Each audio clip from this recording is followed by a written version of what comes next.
বেটা হতভাগা বলে কিনা মহারাজের কাছে সবকিছু স্বীকার করে নেবে। আরে গাধা, এরকম বোকামি কেউ করে? হ্যাঁ, তুই কি ভেবেছিস সবকিছু স্বীকার করে নিলে তোকে মহারাজ আবার গুরু মনে করে ফুল চন্দন দিয়ে পুজো করবে? হ্যাঁ, সর্বনাশ, সর্বনাশ হয়ে গেছে মন্ত্রী মশাই, সর্বনাশ হয়ে গেছে। কেন আবার কি হলো? কাল রাতে তো গোপনে পাগলা গারদে গিয়ে সাধুদাকে কি করতে হবে সব বুঝিয়ে দিয়ে এলাম। আপনার সে চেষ্টা জলে গেছে, জলে। মানে? আপনার সব মানের উত্তর আমার জানা নেই, শুধু এইটুকু শুনে এলাম যে কাল রাতেই মহারাজ সাধুদাকে বন্দি করে কারাগারে পাঠিয়ে দিয়েছে। হ্যাঁ, হ্যাঁ নয় হ্যাঁ, মনে হচ্ছে সাধুদা মহারাজকে উল্টো পাল্টা কিছু বলে দিয়েছে। আমি জানতাম এরকম কিছু একটা গেঁড়াকল হবে। আরে কাদের দিয়েছিলাম রাজার পাট, যে কিনা ভালো করে মন্ত্র উচ্চারণ করতে পারে না তাকে বানিয়ে দিলাম সাধু। এতক্ষণে আপনি একটা ঠিক কথা বলেছেন। আর তুমি অপদার্থ, তুমি বা কম যাও কিসে? গোপালকে এমন ছোড়া মারলে যে সে এখন ভূত হয়ে ছুরির মতো দিবারাত্রি আমাদের কেটে টুকরো টুকরো করে দিচ্ছে। এটা আপনি কিরকম কথা বলছেন বলুন তো? ছোড়া মারতে বলেছিলেন, মেরে দিয়েছি, ব্যাস খেল খতম, পয়সা হজম। কে মরার পর ভূত হয়ে কাটবে তার ঠিকা নিয়ে কি আমি বসে থাকবো নাকি? হ্যাঁ, তোমার উচিত ছিল গোপালকে মারার পর ওর মৃতদেহটাকে দাহ করা। মৃতদেহ দাহ করলে এসব ভূত টুতের উপদ্রব হতো না। হ্যাঁ, এখন যত দোষ নন্দ ঘোষ, তাই না? ঘটনাস্থলে তো আপনিও ছিলেন, তখনই তো বলতে পারতেন। কেন, তুমি কি কচি খোকা যে সব কথা তোমার কানে কানে বলে দিতে হবে? দেখুন, কথায় কথায় আমাকে কচি খোকা, ন্যাকা খোকা এসব বলবেন না বলে দিলাম। হ্যাঁ, আমার বউ এসব কথা খুব খুব রাগ করে। জানেন, আমার বয়স প্রায় 40। হাব ভাবে তো মনে হয় বাও কি তাও। আবার আবার কিন্তু আপনি আমাকে অপমান করছেন। বেশ করছি, যাও যা পারো করে নাও, যাও। দেখবেন দেখবেন কি করতে পারি, দেখবেন। এই দেখুন, ছোড়া দিয়ে আপনার গলার নলিটা কুচ করে কেটে দিতে পারি। এই সেনাপতি ভাই আমার, তোমার কি মাথা খারাপ হয়ে গেল? হ্যাঁ, না, মাথা আমার ঠিকই আছে। মহারাজের চোখে আপনারা ইতিমধ্যেই অপরাধী হয়ে গেছেন, তাই তিনি আপনাকে নজরবন্দি করে রেখেছেন আর সাধুদাকে পাঠিয়েছেন কারাগারে। তাই তোমার ধারণা হলো মহারাজের চোখে তুমি নিরপরাধ? অবশ্যই, তাই তো এখনো আমি বাইরে আছি নাকি? আজ আপনাকে মারতে পারলে আমি নিষ্কণ্টক হয়ে যাব, আমার বিরুদ্ধে সাক্ষী দেওয়ার আর কেউ থাকবে না। শুধু শুধু মন্ত্রীকে মেরে কি হবে সেনাপতি মশাই? তুমি মানে তোমাকে তো এই মেরেছে।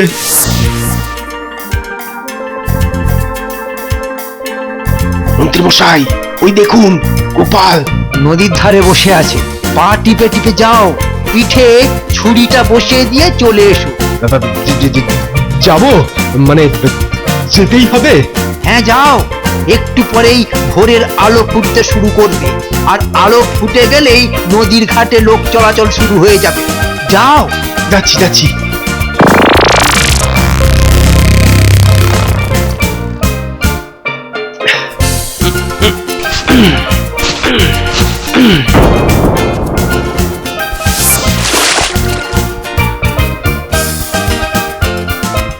মন্ত্রী মশাই, গোপালকে মেরে ফেললাম মন্ত্রী মশাই। এইরকম একটা ছোড়া দিয়েই আমায় মেরেছিলেন না সেনাপতি মশাই? সব স্বীকার করছি, সব স্বীকার করছি বাবা গোপালের ভূত, কিন্তু কিন্তু এই বদ বুদ্ধিটা আমার মাথায় ঢুকিয়েছিল ওই সাধু আর আর এই লিখটিকে মন্ত্রী। সে তো আমি জানি আপনি যতই তড়বড় করুন না কেন, আসলে আপনি একটা কেঁচোর থেকেও বেশি ভীতু। যত নষ্টের গোড়া এই মন্ত্রী আর ওই সাধু। ধন্যবাদ ধন্যবাদ, মরে গিয়েও যে তুমি এই আসল কথাটা বুঝতে পেরেছো তার জন্য তোমায় অজস্র ধন্যবাদ বাবা গোপালের ভূত। দূর, মরতে যাব কোন দুঃখে? দিব্যি সশরীরে আপনাদের সামনে দাঁড়িয়ে আছি, তবুও বলছেন মরে গেছি। বলি চোখের মাথা খেয়েছেন নাকি? হ্যাঁ, জ্যান্ত আর ভূতের তফাৎ বোঝেন না? তার মানে তুমি মরনি? পাগল, আমি মরবো কেন? মরবে আমার শত্রুর। আমার মা বলে কিনা আমার এই মাথার টাকে হাত রেখে বলে গেছে যে আমি 100 বছর বাঁচবো। হ্যাঁ, বিশ্বাস হয় না, আমি আমি নিজের হাতে তোমায় ছোড়া মেরেছি। হ্যাঁ, মেরেছিলেন, বেশ কয়েকবারই মেরেছিলেন। কিন্তু কোথায় মেরেছিলেন? কেন, পিঠে? কিন্তু কোন পিঠ? রক্ত মাংসের না খড়মাটির? সেটা একবার ঝালিয়ে নিলেন না? হ্যাঁ, তার মানে ওটা নকল, মানে মাটির গোপাল ছিল? ঠিক তাই, তার মানে আমরা ঠকেছি। মাথা মোটা বদমাশরা চিরটাকাল এমন ভাবেই ঠকে। হায় হায় হায় হায়, তাহলে এতদিন মিথ্যে ভূতের তাড়া খেয়ে বেড়াচ্ছিলাম। হ্যাঁ, এই কদিন মিথ্যে ভূতের তাড়া খেয়ে বেরিয়েছেন, আর এবার খাবেন মহারাজের গুঁতো। মহারাজ সব জানতে পেরে গেছেন। সব জেনে গেছেন, তাই তো আপনার সাধুদার বর্তমান নিবাস মহারাজের কারাগার। গোপাল, গোপাল, তুমি আমাকে বাঁচাও গোপাল, আমাকে বাঁচাও। হ্যাঁ হ্যাঁ হ্যাঁ, আমি স্বীকার করছি যে মাঝে মধ্যে আমি রাজকোষ থেকে কিছু চুরি চামারি করি বটে। সে কি, মন্ত্রী হয়ে আপনি মাল গাড়ান? হ্যাঁ হ্যাঁ হ্যাঁ, গেরাই, কিন্তু বিশ্বাস করো কোনোদিন কাউকে খুন করার কথা মাথার মধ্যে আসেনি আমার। এবার তাহলে সেনাপতিকে বলা আপনার কথা আপনাকেই ফিরিয়ে দিই। আপনি কি কচি খোকা? সে বদবুদ্ধি দিল আর আপনি টপ করে মগজে পুড়ে ফেললেন। বাঁচাও গোপাল। দেখো দেখো দেখো, কাঁদছে দেখো, ঠিক যেন কুমিরের কান্না। সে তুমি আমার কুমির তিমির যাই বলো না কেন, সব আমি মাথা পেতে মেনে নেব। কিন্তু কিন্তু তুমি যখন সত্যি সত্যি মরনি, তখন মহারাজকে বলে আমার শাস্তিটা একটু কম করে দাও না ভাই। ঠিক আছে, চেষ্টা করব, তবে একটা শর্ত আছে। শর্ত? শর্ত? কি শর্ত? কি শর্ত বলো? মহারাজকে বলে আমার শাস্তিটা একটু কম করে দাও না ভাই। ঠিক আছে, চেষ্টা করব, তবে একটা শর্ত আছে। শর্ত? শর্ত? কি শর্ত? কি শর্ত বলো? এই ঘরের মধ্যে আপনাকে মন্ত্রী মশাইয়ের সাথে কুস্তি লড়তে হবে। কুস্তিতে যে জিতবে সে আপনি হন কিংবা মন্ত্রী মশাই, তার জন্য আমি চেষ্টা করব। আমি রাজি। আমি মাথা মোটা হতে পারি, কিন্তু গায়ে আমার খুব জোর। এখনো দুবেলা ডন বৈঠক মারি। এ আমার কি সর্বনাশ হলো, আমার গায়ে তো অত জোর নেই। নেই বললে তো শুনবো না মন্ত্রী মশাই, লড়তেই হবে কুস্তি আমার সঙ্গে। আমার বুদ্ধিটা একটু মোটা বলে বারবার আমাকে ঠকানো, হ্যাঁ, যখন তখন আমাকে কচি খোকা, ন্যাকা খোকা বলে অপমান করা। আজ সবকিছু সব তুলবো আমি। দেখ কেমন লাগে আমার সাথে কুস্তি। দেবো এবার কোমরের হাড়গুলো সব চিরে দুমড়ে ভেঙে দেবো একেবারে। এত লিপটিকে আমার সাথে লড়বি কুস্তি, দেখ কেমন লাগে। ঘাটটা গেল। ওরে ওরে, আর আমায় মারিসনি রে বাপ, আর আমায় মারিসনি। এরপর আর মারলে আমার ভবলীলা সাঙ্গ হয়ে যাবে রে, আর মারিসনি বাপ। কিন্তু মন্ত্রী মশাই, আপনি হার স্বীকার করে নিলে শর্ত অনুযায়ী আপনার শাস্তি কমানোর জন্য আমি তো মহারাজকে কিছু বলতে পারবো না। না বললে বলবে না, তবে এটুকু বুঝতে পেরেছি যে ভবলীলা সাঙ্গ হবার চাইতে কারালীলা অনেক ভালো।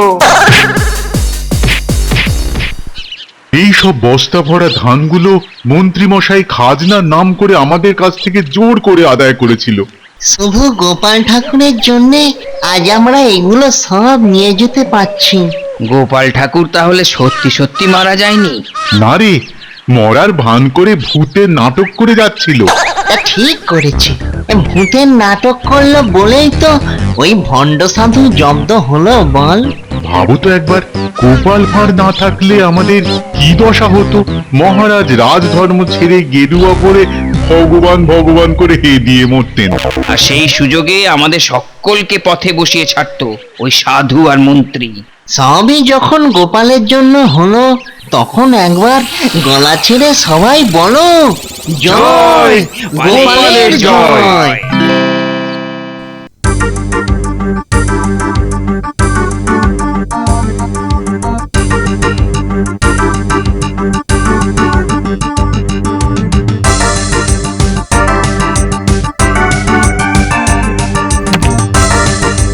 এটা কি? দেখতেই তো পাচ্ছ, তোমার রাতের খাবার। এই দুটো মাত্র শুকনো রুটি আর এক ছিটা ডাল? কারাগারে চোর জোচ্চোরদের জন্য এর থেকে কোনো ভালো ব্যবস্থা নেই। এটা কিষণ দেন না। আমি না এর আগে যখন অন্য রাজ্যে কারাগারে ছিলাম না, তখন রক্ষীদের হাতে দুটো পয়সা গুঁজে দিয়ে অনেক ভালো ভালো খাবার পেতাম। হ্যাঁ রে, তোদের এখানে তেমন ব্যবস্থা নেই না রে? হ্যাঁ? ওসব বাজে কথা শোনবার মতন সময় আমার নেই। খাবে তো খাও, নাহলে এই খাবারও আমি কুত্তাকে দিয়ে দেবো। এই না না, কুত্তাকে দিস না, কুত্তাকে দিস না, আমার খাবার কুত্তাই খাবে বল। তোদের তোদের এই গোপাল নামতে আমার কি কুত্তার হাল করেছে দেখতেই তো পাচ্ছিস। দে ওই খাবারই দে। খাও।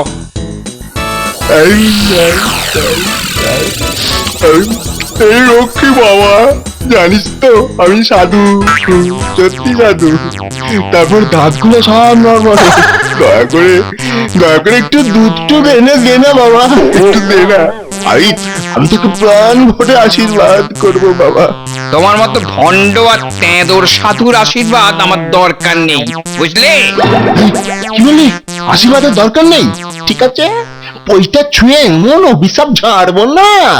জোচ্চোরদের অভিশাপে গরুও মরে না। যা, খাবার থালা কেড়ে নিয়ে চলে গেল। লক্ষ্মী, এই লক্ষ্মী, শোন না শোন না বাবা, শোন না, অন করে মুখের গ্রাস কেড়ে নিয়ে যাস না বাবা। এই শোন না, যা, চলে গেল।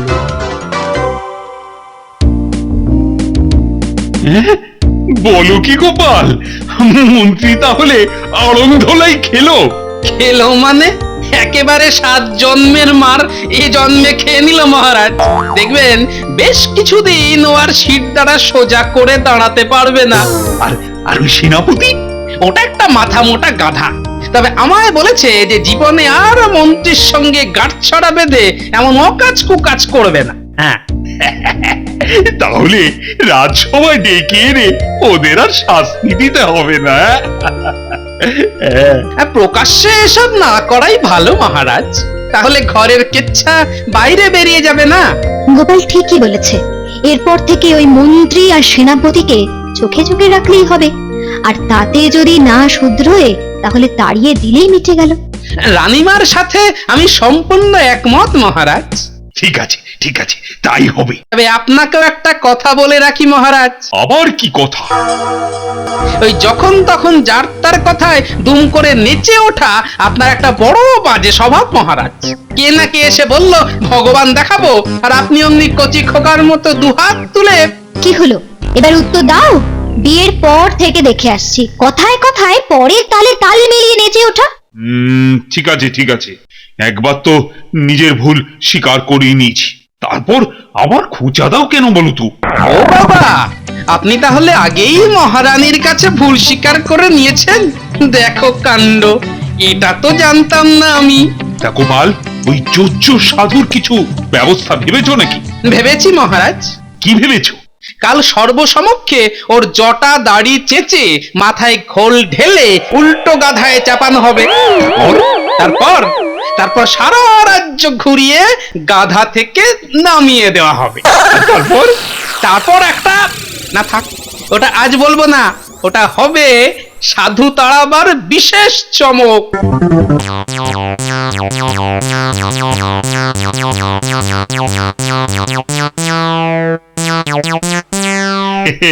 কি হলো মন্ত্রী, তুমি অমন বেঁকে চুরে গেছো কেন? আজ সকলের সামনে এক ভণ্ড সাধু বাবার শাস্তি দেবো আমি। আজ চুল দাড়ি চেঁচে মাথায় ঘোল ঢেলে দেওয়া হবে, আর আমার আদেশ অনুযায়ী এই কাজটা করবে আমার গোপাল। দারুণ একটা কাজ পেলাম মহারাজ। আসলে আমি নাপিত, চুল দাড়ি চাঁচাই আমার কাজ। বহুদিন তো আর সে কাজটা করা হয়নি, আর চাঁচবো। সাধুর চুল দাড়ি চেঁচে মহাপুণ্যের কাজ করব। কি সাধুদা, খুব কষ্ট হচ্ছে? তবে আজ সকলের সামনে একটা কথা বলে রাখি, এ রাজ্যে মাঝে মধ্যে এরকম সাধু সেজে কেউ কেউ গোপনে অনেক খারাপ কাজ করে থাকে। অতএব গোপাল থাকতে সাধুগণ সাবধান।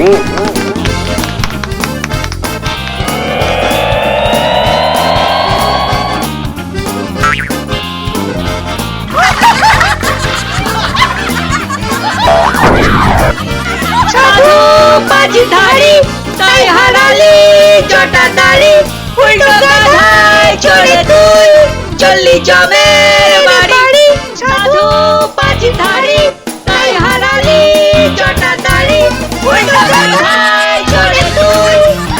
জমের বাড়ি সাধু পাঁচি ধারি তাই হারালি জটা দাড়ি উল্টো গাধায় চড়ে তুই চললি জমের বাড়ি।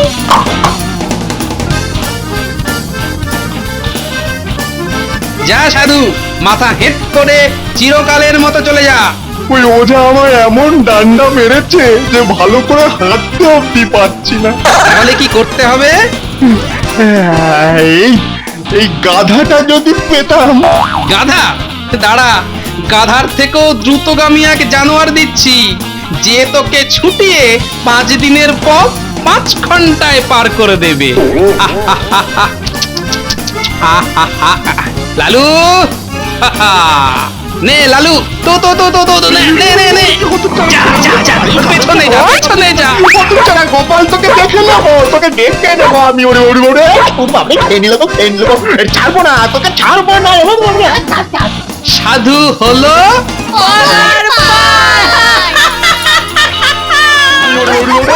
বাবরে, খেয়ে নিল তো, খেয়ে নিল। ছাড়বো না তোকে, ছাড়বো না।